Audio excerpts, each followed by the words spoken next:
ये चीखें, ये रोना, ये आंसू, ये तमाम उन परिजनों के हैं जिन्होंने आज राजधानी लखनऊ के एक बड़े अग्निकांड में, एक बड़े हादसे में अपनों को खो दिया।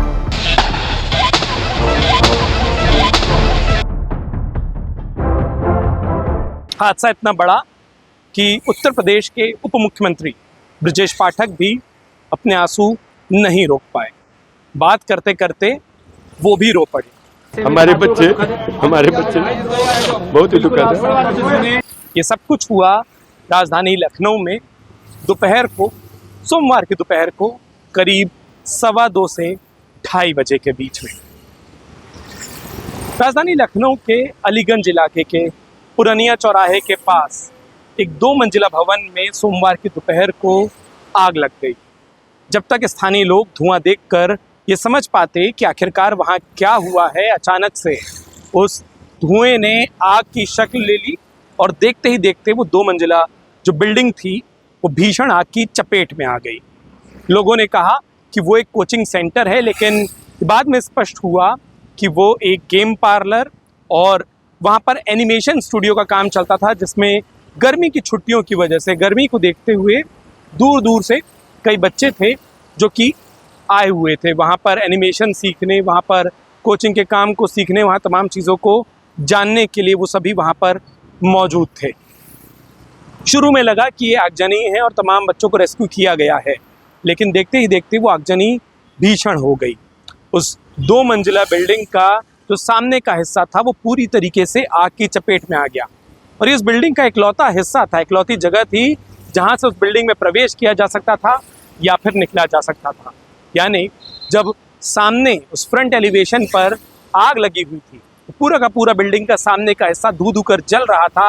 अंदर फंसे बच्चों के पास, लोगों के पास, युवकों के पास कोई मौका नहीं था अपने आप को बचाने का, सिवाय उस आग को जैसे तैसे पार करते या अपनी किस्मत के भरोसे अंदर बैठ जाते। कुछ बच्चों ने ऐसा ही किया। उन्होंने उस बिल्डिंग के अंदर जो बाथरूम थे वहाँ खुद को बंद कर दिया।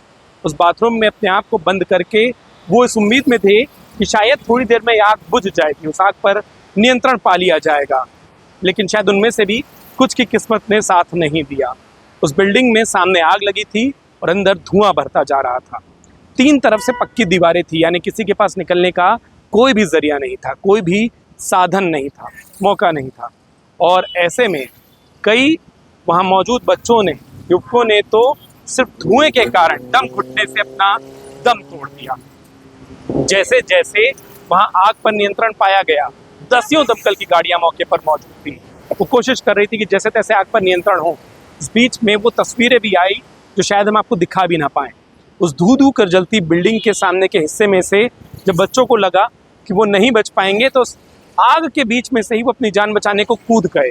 मरता क्या ना करता, वो जब आग से कूदे तो बिल्डिंग से दूसरी मंजिल से कूदे लोगों की आप स्थिति समझ सकते हैं।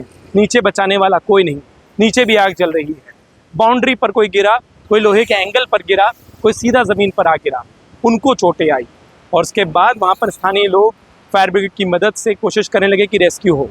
जब सामने लगी वो आग बुझी तो भी उसके बाद भी मंजर कुछ ऐसा था कि वहाँ पर धुआं भरा हुआ था, क्योंकि सामने तो आग बुझ गई थी, लेकिन जो आगजनी के कारण धुआं भरा था वो नुकसान कर रहा था।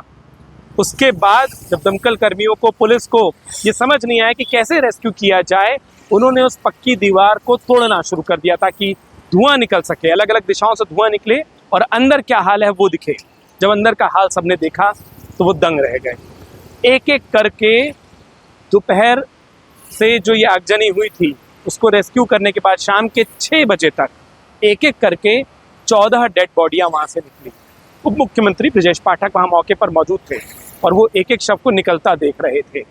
मुख्यमंत्री योगी आदित्यनाथ अलीगढ़ के दौरे पर थे, उनको भी इस भयानक हादसे की जानकारी मिली।